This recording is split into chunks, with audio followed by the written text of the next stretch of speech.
Demak, kasallik shunchalik dahshatlida, to'g'rimi? Vahimali. Uni qaysidir bosqichlari haqida gap ketyapti.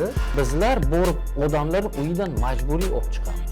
Dilbar opa, siz deputat sifatida nima deysiz? Haqiqatda shu sharoitlar bormi, mavjudmi? Hozirgi kunda mana shu tibbiy savodxonlik asta-sekinlik bilan rivojlanib boryapti. Demak, bu o'ta xavfli kasallik. Odamlar onkologiya deganda fikri bitta, onkologiya bo'ldi, значит kasal o'lib ketadi. Deputatlar bunga yechim berish kerak. Chunki ular xalqning vakili. Bizlarning dori-darmonlarimiz juda ham qimmat turadi. Kimyo dori-darmonlari to'liq tekin beriladi. Siz rahbar odamsizda, sizgacha xalq yetib borish ancha qiyin aka. Boshqa masala yo'q bu yerda. Bizdan bekinmanglar demoqchiman-da. Biz bilan hamkorlik yo'lga qo'ying. To'ppa-to'g'ri. Deputat bo'lib turib, nahotki ko'rmay qolishlik mumkin. Ishchi guruh ish olib boryapti, uni ham yakunlaymiz.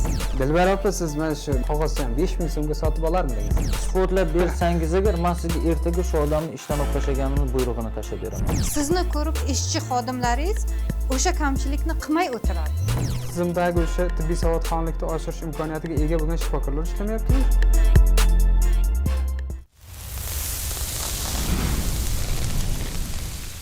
Assalomu alaykum, efirda Navigator va men Otabek Umirov. Navigatorning bu galgi sonida xalqimiz orasida saraton deb nomlangan kasallik haqida gaplashamiz. Aniqrog'i, kasallikni davolash borasida amalga oshirilayotgan ishlar haqida. Bugun suhbatga Respublika ixtisoslashtirilgan onkologiya va radiologiya ilmiy-amaliy tibbiyot markazi Samarqand filiali direktori O'lmasov Firdavs aka hamda Samarqand shahar 2-son oilaviy poliklinika bosh vrachi va Adolat sotsial-demokratik partiyasi Samarqand shahar kengashi deputati Boltayeva Dilbar opalarni taklif etganmiz. Aziz tomoshabin, to'g'ridan to'g'ri muammo va kamchiliklar haqida gaplashishdan oldin menimcha bu kasallikning kelib chiqishi va ogohlik uchun, o'zimiz uchun bundan qanday himoyalanishimiz haqida birozgina mutaxassislardan ma'lumot olsak yaxshi. Assalomu alaykum, xush kelibsizlar. Assalomu alaykum. Firdavs aka, saraton deb ataladigan kasallikni o'zi kelib chiqishi, undan aholi qanday himoyalanishi mumkin? Mana shu haqida umumiy qilib gapirib bersangiz. Kasallikka olib keluvchi har xil omillar bor.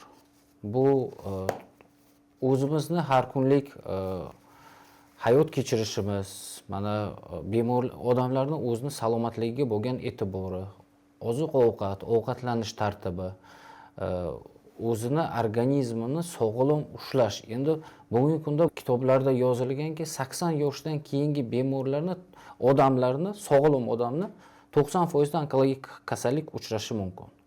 Uni hisoblanishini nima evaziga aytishimiz mumkinki, bu organizmni qarishi hisobiga. Onkologiya kasali bugungi kungacha, mana oxirgi 90-yilgacha qarilik kasalligi deb hisoblangandi. Lekin hozir oxirgi yillarda 2000-yillarda buyoqqa o'tganimizdan keyin endi bu kasallik kundan kunga yoshirib boryapti.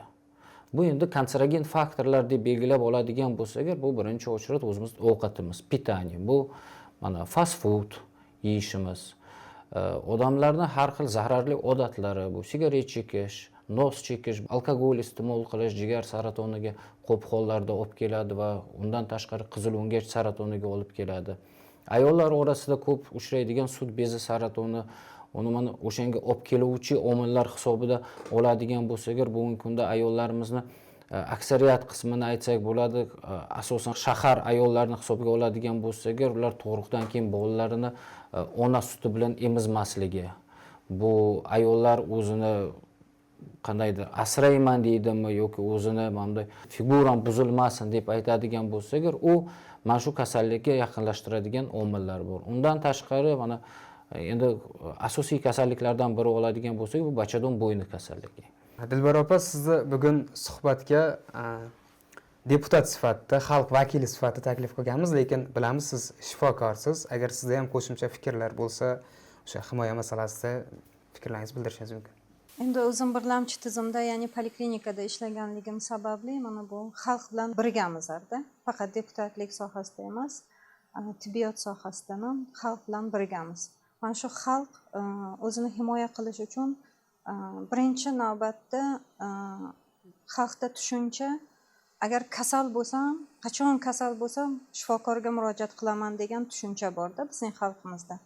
Men shuni ta'kidlab aytishim lozimki, birinchi navbatda faqat kasal bo'lganda emas, uni kasal bo'lmasdan shifokorga uchrashib, tibbiy xodimlarga o'zini ko'rsatish kerak, tekshiruvlardan o'tish kerak. Skrining degan tibbiyotda atama bor. Demak, ularni oldindan kasalligini aniqlash uchun shifokorga murojaat qilish kerak hamda ulardan to'g'ri tavsiyalarni, to'g'ri ovqatlanishni, masalan, qaysi yoshda qanaqa ovqatlanish kerak, qanday ovqatlar davolanishi uchun muhim bo'lgan mana shunaqa tavsiyalarni olishlari mumkin. Masalan, muntazam ravishda sport bilan shug'ullanish, qanday sport turlari bilan shug'ullanishni ham mana shu birlamchi tizimda ularga o'rgatishadi.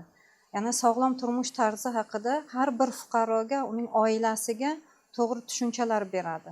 Adolat partiyasining a'zosi bo'lganligim sababli ham mana maktab, bog'chalarda ham boramiz, tibbiyot muassasalarida ham bo'lganlarimizda endi tarbiyachilarga ham, maktab o'qituvchilariga ham buni ta'kidlab o'tyapmizki, mana shu maktab, bog'cha a'zosimi, o'quvchisimi yoki bog'cha tarbiyalanuvchisimi, o'shalarga ham sog'lom ovqatlanishni, sog'lom turmush tarzini o'rgatish kerak.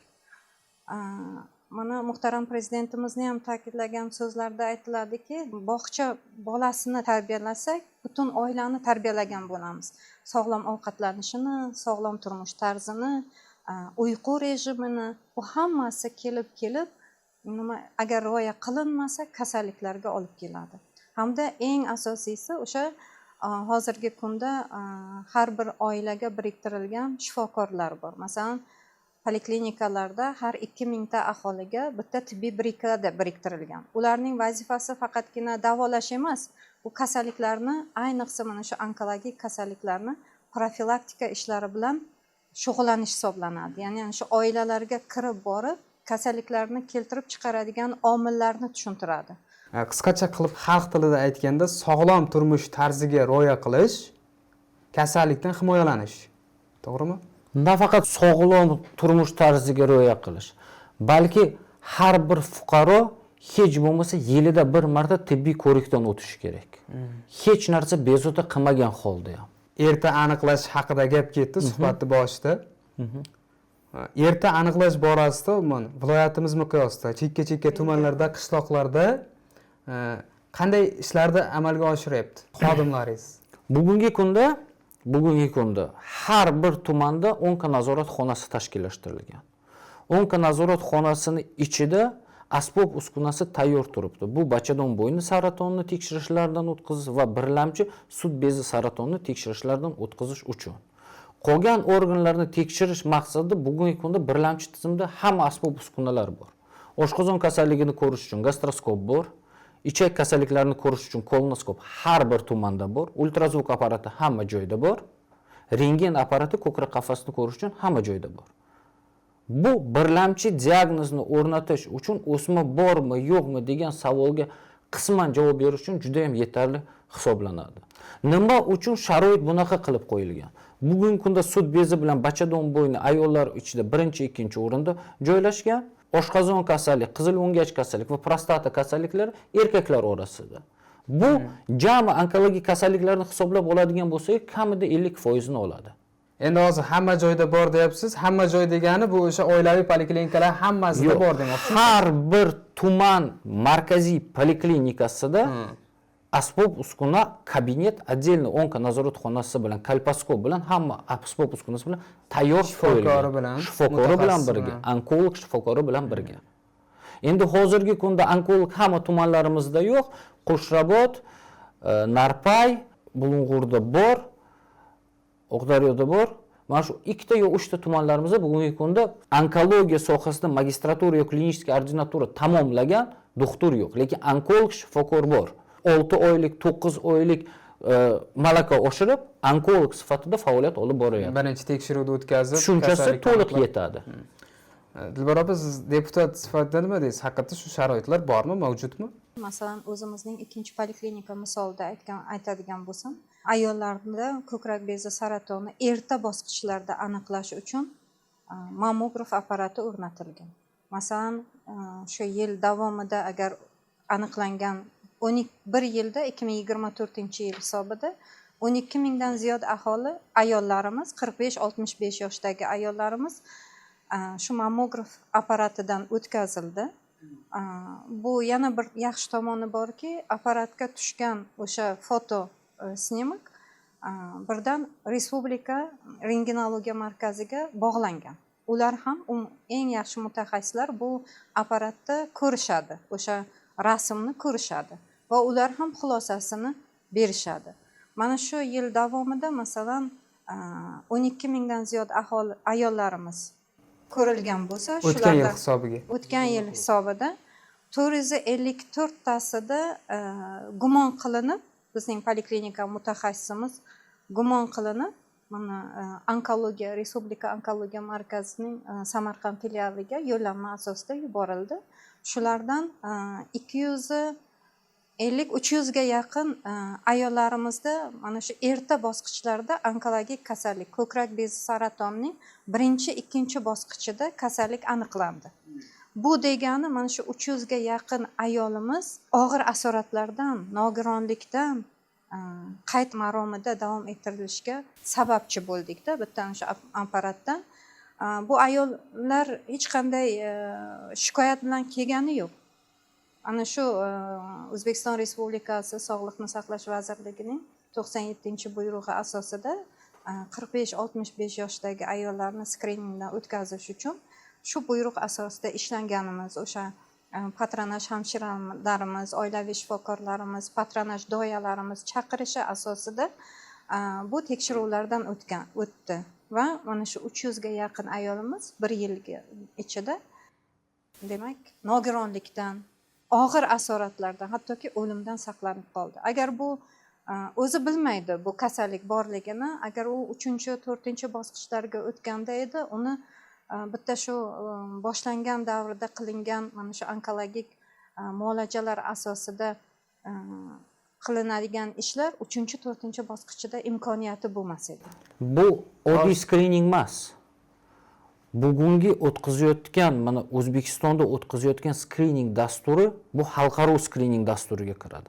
Xalqaro skrining dasturini bizlar 5 yil oldin ham skrining o'tkazganmiz, 8 yil oldin ham skrining o'tkazganmiz.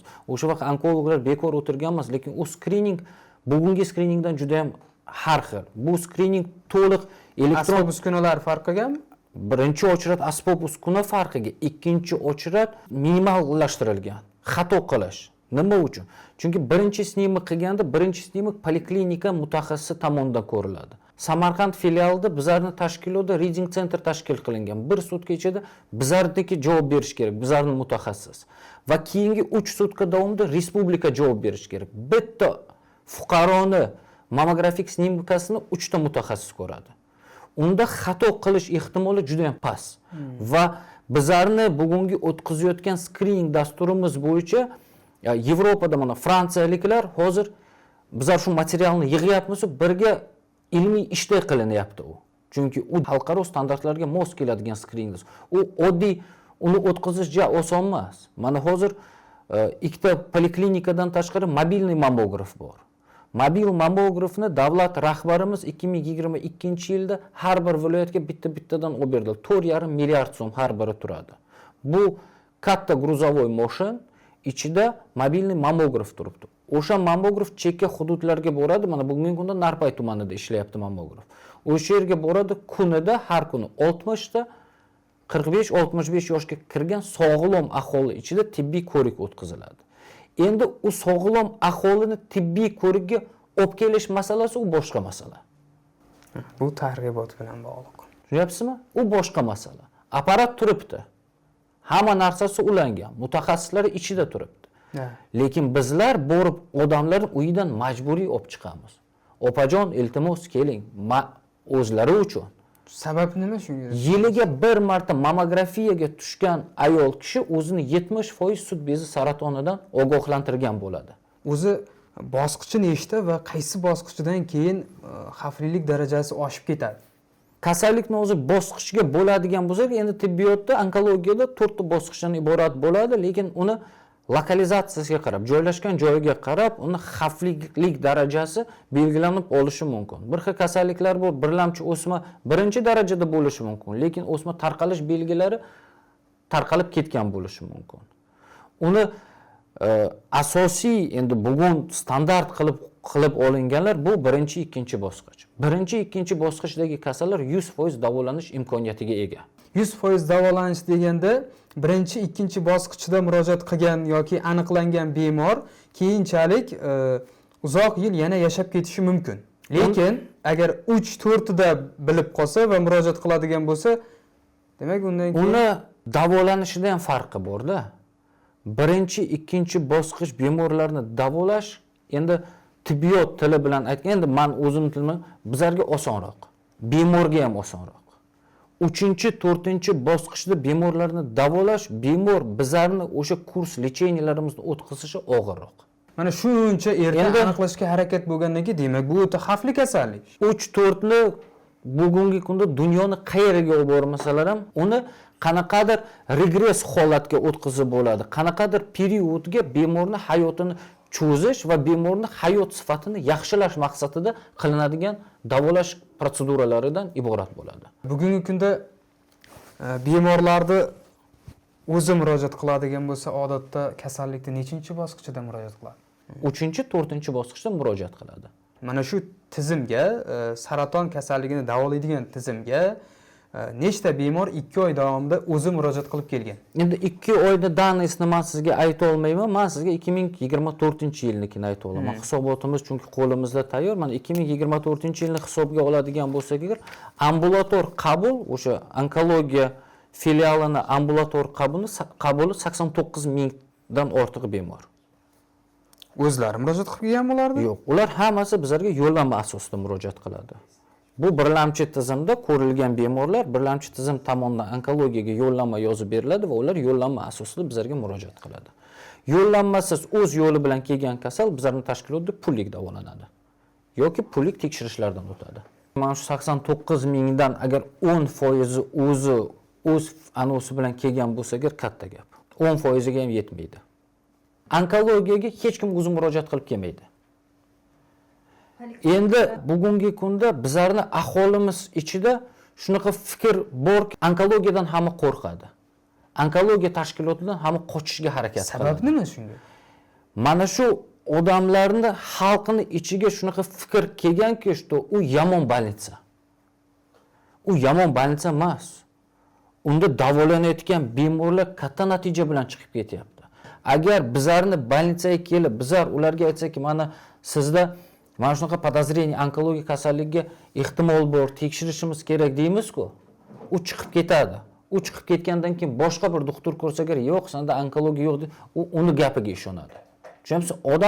Odamzod shunaqa qilib qilganki, bizlarda birinchi yaxshi tomonni o'ylaydi dedi. Lekin birinchi ochrat yomonidan qutulib olaylik, yomon fikrni olib tashlaylik. Mana keyin borib yaxshisini davolanglar. Nima uchun bunday bo'ldi insonlarda, xalqda? Nima uchun xalqda aynan bu, misol uchun nimaga bunga ishonch yo'q, nimaga xususiyga ishonch bor? Ehtimol bu yerda birlamchi tizimda yo'qa bormi? Mana bu falonchi, bu zo'r doktor, zo'r davolaydi deb yozib berayotgandir. Men o'tay bitta narsani aytaman sizga. Mana shu bugungi kunda Samarqand viloyatida onkologik tashxis qo'yilgan bemor qaysi tashkilotda bo'lmasa ham baribir onkologiyaga murojaat qiladi. Chunki bugungi kunda endi Samarqand viloyatini hisobga oladigan bo'lsak, nur terapiya boshqa hech qayerda yo'q onkologiyadan tashqari. Bugungi kunda onkologiya kasalliklarini asosiy davosidan turib bu nur terapiya hisoblanadi. Bugungi kunda onkologiya sohasini tushunadigan mutaxassislarning asosiy bazasi bu onkologiya filiali hisoblanadi. 2 tibbiyot fanlari doktori, 20 ta tibbiyot fanlari nomzodi ishlaydi. 2 tibbiyot universitetining bazasi bor, onkologiya kafedrasining bazasi va rentgen radiologiya kafedrasining bazasi. U oddiy narsa emas, u yerda katta maktab bor. Odamlar onkologiya deganda fikri bitta, onkologiya bo'ldi, значит kasal o'lib ketadi. Ana shu fikr borda, qo'rquv juda kuchli. Ana shu. Boshqa masala yo'q bu yerda. Demak, xalqimiz o'zi kelmayaptimi? Mana shu sohani egalari, siz shifokorlar uyigacha kirib borishga majbursizda. O'shanda To'g'ri. keyingi avlod To'g'ri. ishonadi shifokorlarga. Da. To'g'rimi? Mana Ana hozir shu uyiga kirib bora olyaptimi bugun? siz yozib oldingiz mana 89 mingta. 89 mingdan bugungi kunda Samarqand viloyatida onkologiya kasalligi bilan hisobda turgan bemorlar 10 mingtaga yetmaydi. 10 mingtaga yetmaydi. Lekin bir yillik murojaat 89 mingta. Bu nima degani? Bu aholimizning tibbiy madaniyati oshib boryapti. Tibbiy madaniyati oshib borishining asosiy sababchisi mana shu soha egalari. Bu degani birlamchi tizimda ishlayotgan oila shifokorlar, patronaj hamshiralar mana shu sohalar borib oilalarga kirib, ularning tibbiy madaniyatini oshiryapti-yu, mana shu poliklinikaga ularning murojaatini oshiryapti. Tekshirib, skriningdan o'tkazgandan keyin agar ular o'sha onkologik kasallikka gumon qilishgan vaqtda Respublika onkologiya Samarqand filialiga keyin yo'llanma asosida jo'natishyapti. Ular to'g'ridan to'g'ri o'sha fuqaro masalan o'sha onkologik kasallik menda bor yo'qligini biladi. Avval aniqlanadi. Poliklinikada sizda gumon qilinyapti degandan keyin mana shu statsionarga yo'llanma asosida beriladi. Bu yerga keladi va yana qayta tekshiruvdan o'tadi. Bu yerdagi tekshiruv mukammal. Mukammal tekshirilib, keyin tashxis qo'yiladi. Bu uchun mana shu birlamchi tizimda poliklinikalarda hamma sharoitlar yaratilgan. Masalan, boshqa organlarni mana jigardami yoki boshqa a'zolarda, buyrakdami onkologik kasalliklarni aniqlash uchun ultratovush apparatlari bor ham. Hamma poliklinikalarda qo'yilgan. Bundan tashqari mana ayollar ichida saraton kasalligida ikkinchi o'rinda turadi bachadon bo'yni saratoni. Tez o'limga olib keladigan, tez kasallik rivojlanadigan kasalliklardan biri hisoblanadi bu saraton kasalligi. Ana shuni ham aniqlash, screening aniqlash maqsadida poliklinikalarda onko nazoratxonasi tashkil qilingan bo'lib, u yerda kolposkop apparati qo'yilgan. Bundan tashqari hozir mana shu bachadon bo'ynini kasalliklarni aniqlash uchun Sindiak testi qilinyapti. Hamma 30 yoshdan 55 yoshdagi ayollarni Sindiak testi bilan aniqlanyapti. U yerda o'sha o'zining bu yerda yallig'lanish kasalligi bormi yoki o'sha onkonastorojnost deyiladi. Onkologik kasalliklar gumon qilinyaptimi? Oddiygina o'sha surtma olinib, o'sha test bajariladi. Oddiy muolaja, og'riqsiz, bepul. Agar gumon qilinsa, shifokorlarimiz, oila shifokorlarimiz tomonidan statsionarga yo'llanma beryapti. Agar fuqarolarimiz ular o'zidan o'zi borib, hech qanday birlamchi tizimga murojaat qilmasdan onkologik shifoxonaga agar borsa, u vaqtda statsionarlar pullik xizmat ko'rsatadi. Deputat sifatida ham aytmoqchimanki, shu xalqimizning tibbiy madaniyatini rivojlanishiga, o'zlarining sog'liqlariga befarq bo'lmasligiga, chunki bizning ham tibbiy xodimlarimiz bunga befarq emas. Ularning shu sog'lig'iga befarq emas. Ularni aytganini aytgan vaqtda bajarish kerak. Chaqirdimi? Faqatgina onkologik kasalliklar uchun emas. Masalan, mana virusli yuqumli kasalliklar rivojlanib bormoqda, OIV kasalliklari ko'payib bormoqda. Shuning uchun ham demak tibbiy madaniyat xalqimizda bo'lishi kerak. Tibbiy savodxonlikni shakllantirish kerak, o'stirish kerak demoqchisizda. O'stirish kerak. Bu uchun hamma hozirgi kunda hamma sharoit bor. Xo'p, shuncha sharoit bor ekan, natija ham bo'lyaptimi demoqchiman-da. Hozir suhbatni boshida gaplashganimizda muammolarga yechim sifatida tibbiy savodxonlik va sog'lom turmush tarzini keltirib o'tdik-da. Va bu bizda asosiy muammo shu deyildi suhbatni boshida. Endi bizda hamma sharoit bor, tibbiy savodxonlikni oshirishga deyilyapti. Demak, shu o'rinda birlamchi tizimdagi o'sha tibbiy savodxonlikni oshirish imkoniyatiga ega bo'lgan shifokorlar ishlamayaptimi shunda? Gap bir-biriga nima deydi, teskari bo'lib qolyapti. Suhbat o'rtasiga kelganda o'zgarib ketyapti. Endi bizlar rivojlanayotgan davlat, tibbiyot sohasi ham xuddi shunday rivojlanib boryapti. Tibbiy madaniyatni ham rivojlanishi uchun mana shu tibbiy xodimlarimiz ham o'sha oilalarga kirib borib, buni rivojlantiryapti. Demak, maslahatlar, o'shalar uchun mana bukletlar tarqatilyapti. Har bir oilaga borib ularga tushunchalar beryapti. Hozirgi kunda mana shu tibbiy savodxonlik asta-sekinlik bilan rivojlanib boryapti. O'qishim davomida biror marta ko'rmadim men. O'sha onkologda kelib turib, talabalarga tushuntirish berganini, ularni tibbiy savodxonligini oshirishga harakat qilganini men shu vaqtgacha ko'rmadim. Ko'pchilik onkologik kasallik desa, bu qizlarga tegishli deb o'ylaydi, ayollarga tegishli. Aslida men siz hozir aytib o'tgan o'sha ayrim kasalliklarga u ma'lum bir miqdorda erining ham aybi bor. Buni erining ham aybi bor. Buni erkaklar ham tushunish kerak va tushuntirish uchun men taklif bermoqchiman. Bu navigator taklifi. O'sha oliygohlarda ham mana shu aynan onkologik kasallik haqida targ'ibotlar olib borish kerak. Talabalarni dunyo qarashini deymizmi, bilimini deymizmi, oshirish kerak. O'tgan yilgi bemorlardan mana siz aytdingiz, 10 mingtasi onkologik tashxis qo'yilib, davolandi va ular katta qismi demak to'liq davolanganda. Shunda bo'layaptimi hozir? Endi davolanyapti shu kungacha. Onkologik kasallik topildi unda. Davolash deganda bemor davolanib chiqqanidan keyin asoratsiz yashab ketadimi? 10 mingta bemorni davoladik deyapsiz-ku. 10 mingta bemor undan keyin qancha yashadi?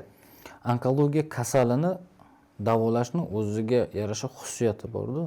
U bir marta больницада yotqizib, 10 kun, 15 kun, 20 kun yotib, shu bilan davolanib sog'ayib ketmaydi. Uni kurs lecheniyalar bor.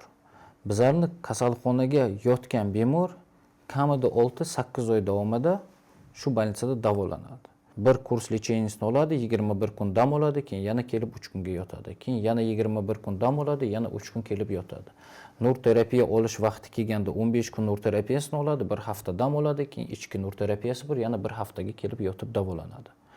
Sut bezi bilan davolanayotgan kasal, endi bitta primer qilib sut bezini oladigan bo'lsak agar, sut bezi bilan davolanadigan kasallar operatsionda agar 3-4-bosqich yoki 2-bosqichda bo'lsa agar, operatsiyadan oldin 6 kurs kimyoterapiya oladi, operatsiya bo'ladi, operatsiyadan keyin nur terapiyasini oladi, keyin yana kimyoterapiya yoki gormon terapiyaga o'tiradi. Ularni davolash muddati kamida 8 oy 1 yilgacha boradi. Davolash tugatganidan keyin bemor nazorat guruhiga o'tkaziladi. Nazorat guruhiga o'tkazilgandan keyin tuman onkologi bilan birgalikda har oy tibbiy ko'rikdan o'tadi.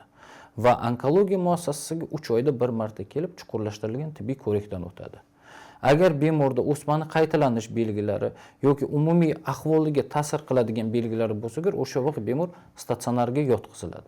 Agar bugungi kunda onkologiya shifoxonasi tomonidan bemorga o'tkazilgan davo muolajalari to'liq kompleks tugagan bo'lsa va bemorga hozirgi kunda ahvoli og'irlashib kelgan holda davolash imkoniyati bo'lmasa, davlat tomonidan bizlarning Samarqandda birinchi Samarqand viloyatida hospis tashkillashtirilgan. U yerda bemorlarimizni keyingi maxsus davodan keyingi og'riq qoldiruvchi, har xil kapelnitsalar, umumiy quvvatlantiruvchi dori-darmon qiladigan yana bitta больница bor. Uni har birini o'zini etap lecheniyalari bor. U bir marta bilan yotib, kasal polностью lecheniyasini olib chiqib ketish unaqa narsa yo'q onkologiyada. Har bir o'smani o'zini davolash strategiyasi bor, o'zini davolash taktikasi. Bir xillarga nur terapiya kerak emas, bir xillarga kimyo kerak emas, bir xillarga gormonoterapiya kerak. Bir xillarga faqat operatsiyaning o'zi yetarli bo'lishi mumkin. Asosan bu qayerdan o'smani chiqqaniga bog'liq bo'layapti. Birlamchi o'chog'i qayerda ekanligi o'shandan bog'liq hammasi. Borib o'rganganimiz va bir chekka tumanlarga qo'ng'iroq qilganimda shunday aytishdiki, "Yo, bizda unaqa apparatlar yo'q. Apparatlar yo'q, unaqa texnika, texnologiya, asbob-uskuna bizga yetib kelmagan. Bizga odatda oydami yoki yildami bir marta shahardan kelib ketishadi. Tekshiruv o'tkazgani." Dedi, shunaqa tizim bormi? U qanday rejalashtirilgan? Ular aytishi bo'yicha yo yilda kelsa keladi dedi yoki yo'q, dastur bor. Dastur asosida bizlarning har bir tashkilotning yo'l xaritasi bor.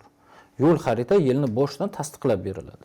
Mana bizlarning xodimlarimiz har hafta, har shanba kuni 5 ta xodim tumanda yuradi.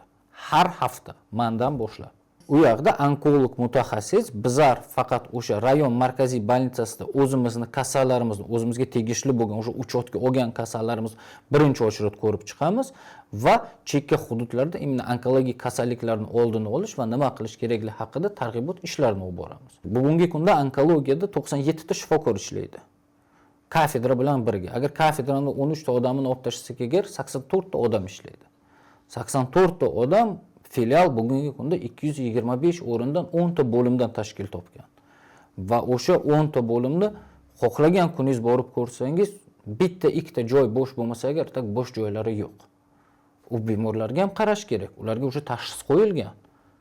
Lekin har kuni 5 ta xodimimiz har shanba kuni tumanlarda targ'ibot ishlaydi. Mana sizga aytganda yiliga bir marta keladi. Mana shunaqa onkolog, endokrinolog, travmatolog har bir soha bo'yicha bizlarda распределение bor. Bizlar mana shu chekka hududlarni hammasini o'tib, ularga nima ekanligi, sut bezi kasalligi nima ekanligini, qanday o'zini tekshirish kerak yoki rayon markaziy bolnitsasida qanaqa sharoitlar bor, u yoqqa borib murojaat qilib, nima ulardan foyda olishi mumkin ekanligi haqida bizlar o'sha narsani tushuntirib beramiz. Hozir shunda viloyat miqyosida 84 ta agar kafedrani qo'shmaganda 84 ta onkolog. Yo'q, endi 84 ta onkolog va tuman onkologlarimiz bor, yana где-то 10 kishi atrofida 100 ga yaqin onkologlar faoliyat qilib boradi. Bitta narsani sezdimda, o'zi bizda ekanda ayib. Biz jurnalistlarda va shifokorlarda, deputatlarda ham. Sababi nimaga? Qarang. Men siz menga aytyapsiz, agar deyapsiz, mana men bilan bog'laning deyapsiz, men sizga xodim qayerdaligini aytib beraman, qaysi tumandaligini deyapsiz-da. Ana endi o'ylab ko'ring. Viloyatda qancha aholi bor? Xodim qayerdaligini bilish uchun 4,5 million odam hammasi Firdavs aka qo'ng'iroq qila olmaydi-da. Yo'q. Mana shuning uchun qarang, men bitta taklif beraman. Hozir adolatga ham bitta taklif berdim. Sizlarga ham bitta taklif beraman. O'sha yillik ish reja bo'ladi deyapsiz-ku.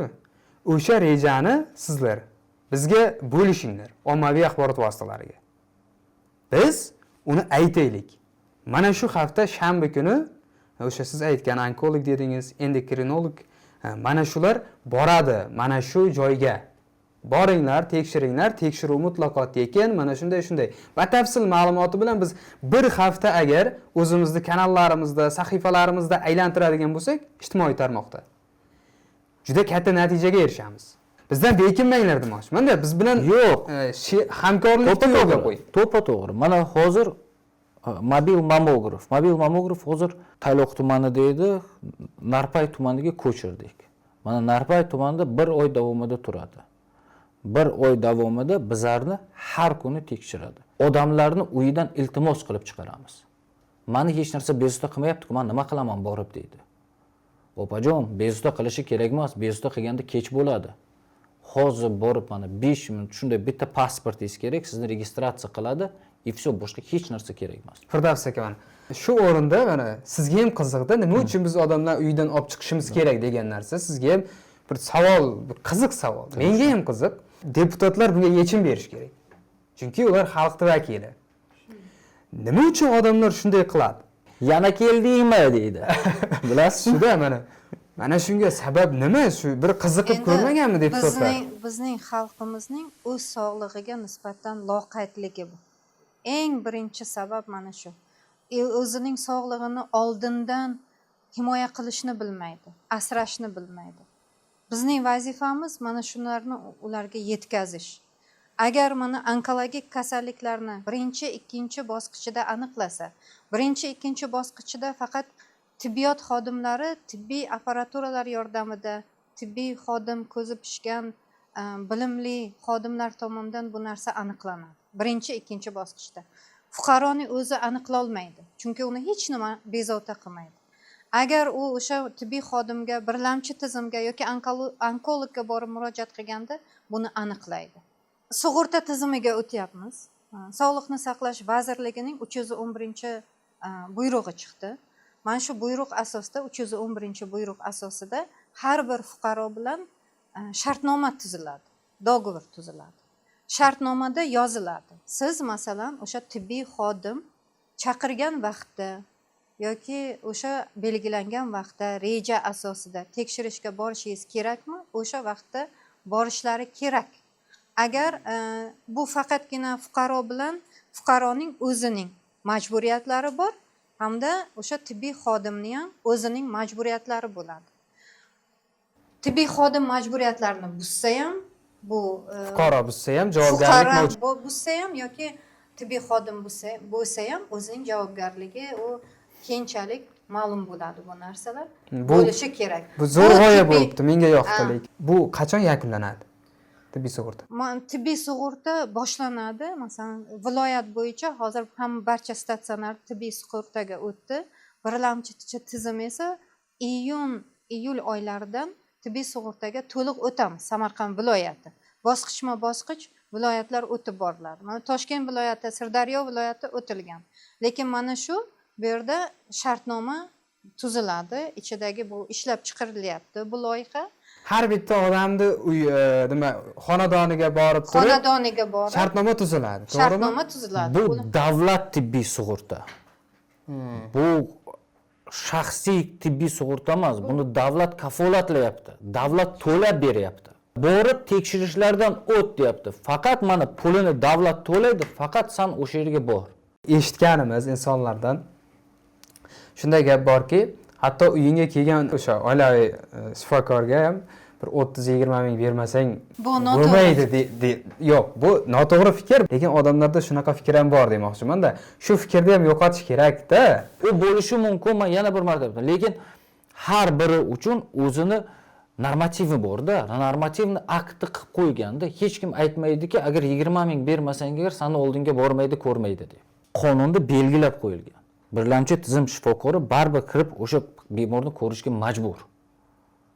U bersa bermas. Onkologiya shifoxonasi ham точно shunaqa. Kasal qo'lda yo'llanma bilan keldimi, qonunda belgilab qo'yilgan. Bundayda Firdaus Ayratovich, nima? Shifokor hamma fuqaroni uyiga borib ko'rishga majbur degan fikr sal yiroqlashamiz. Endi shifokorlarimiz ana shu patronaj hamshira boradi, lekin ularni ham qaysi kasalga qachon borishi aniq belgilab berildi. Muhtaram prezidentimizning gaplari bor. Manzilli, maqsadli ish yuritishimiz kerak tibbiyotda ham. Demak, kerak emas tibbiy ko'riklar yoki o'sha uylariga bekorcha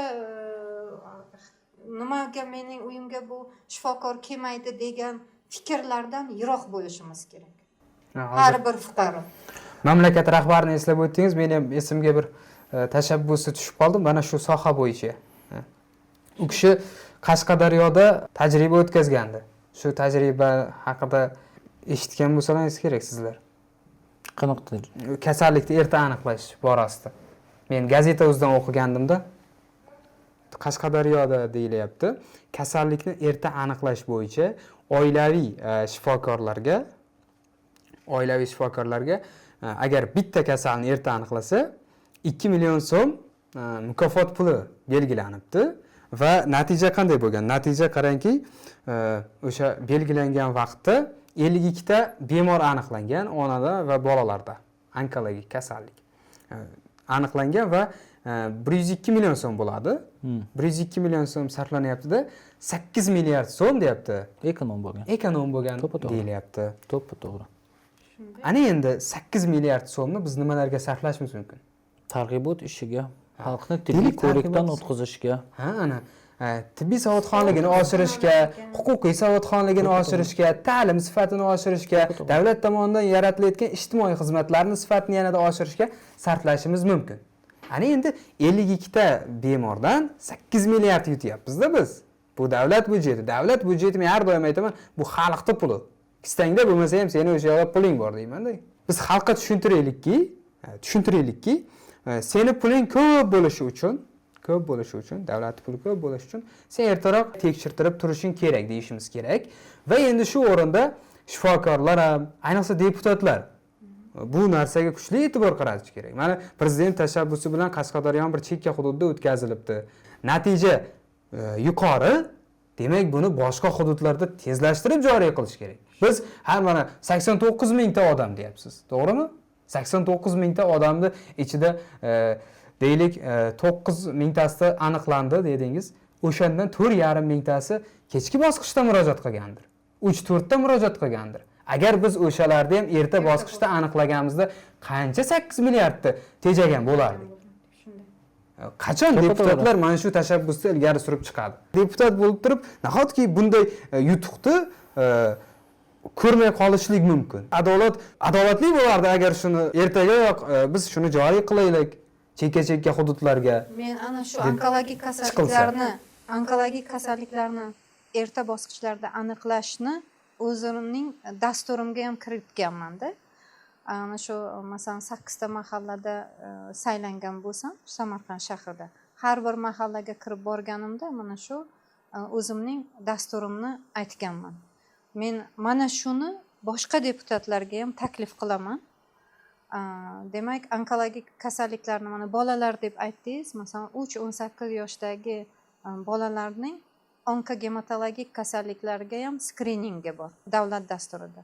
Bu o'sha dasturga skrining degani erta aniqlash degani. Erta aniqlash degani skrining, o'sha ko'riklardan o'tkazish, savolnomalarga javob berish, mana shu 3-18 yoshdagi bolalarda ham onkogematologik kasalliklarga o'zining savolnomasi bor.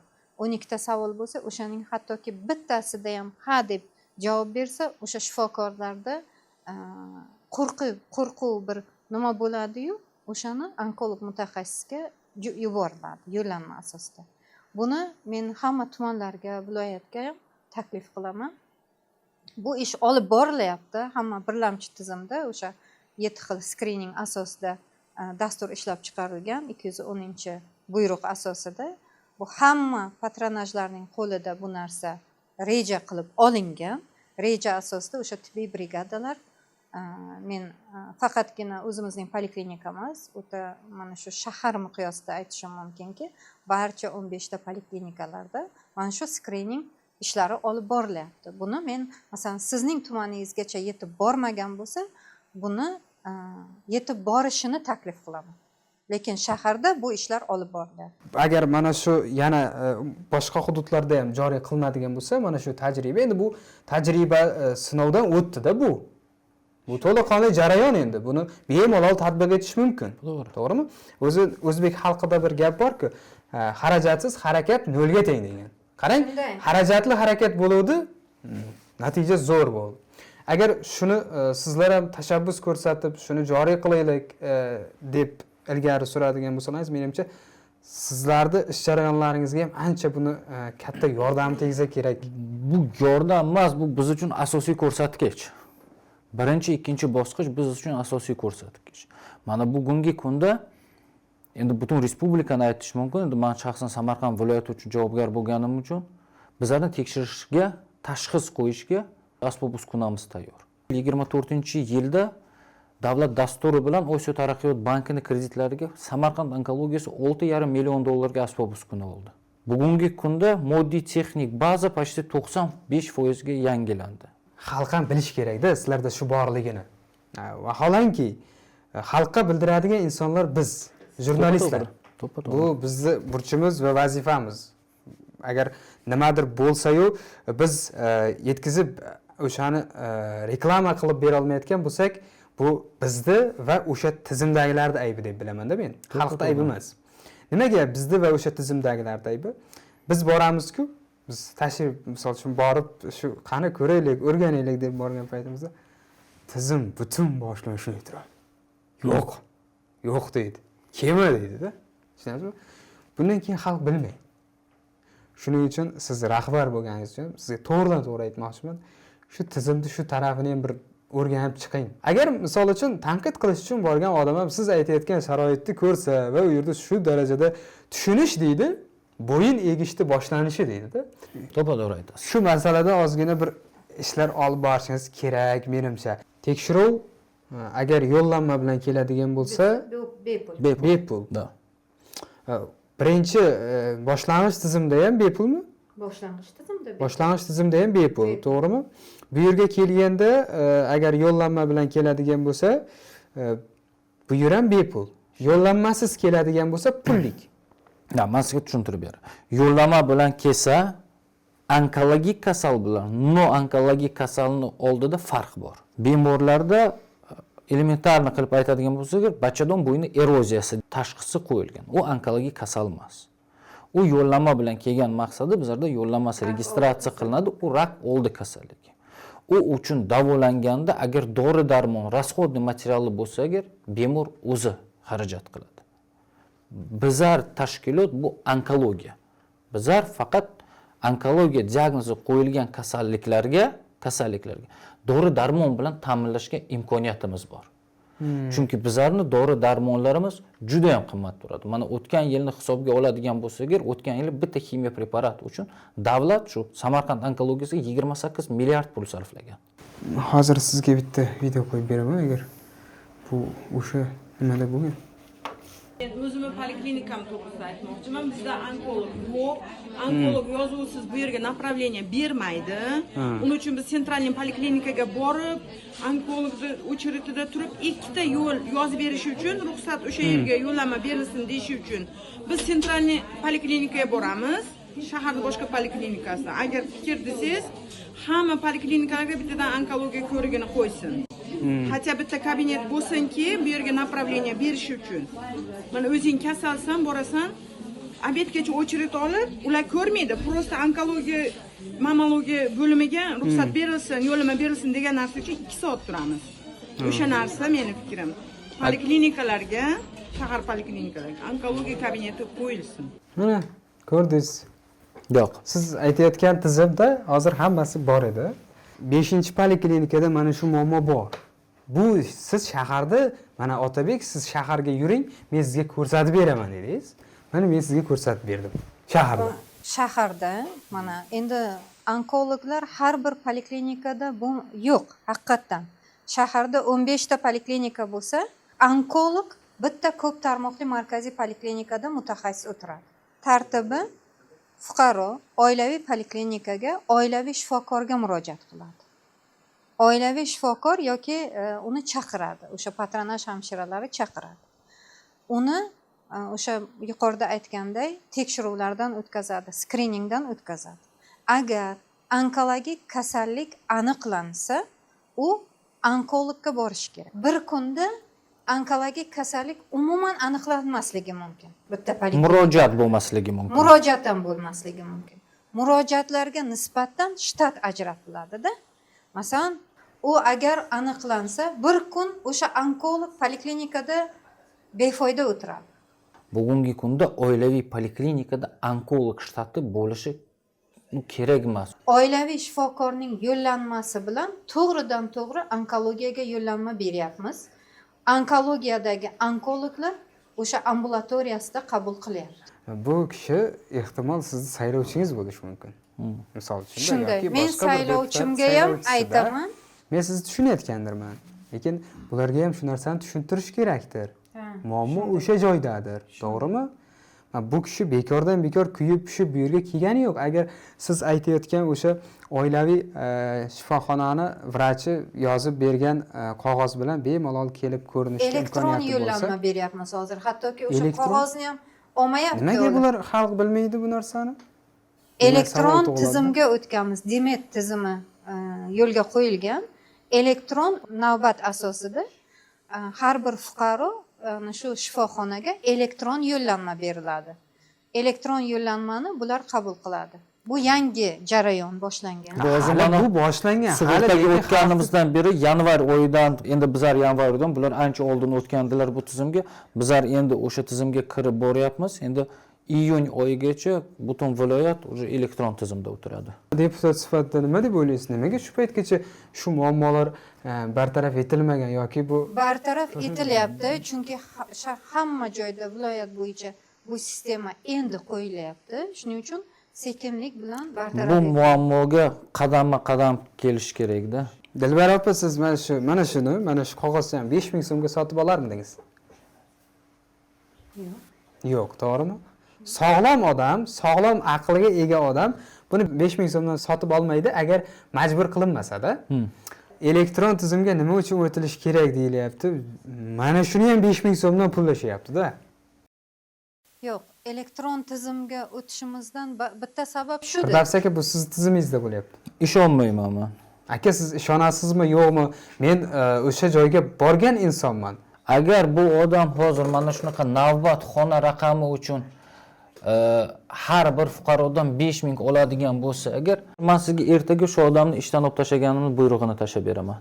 Keyin partiyadan shu odamga nisbatan ko'rilgan chorasini so'raysiz. Adolat sotsial-demokratik partiyasidan deputat vakil bekordan bekorga taklif qilganim yo'q.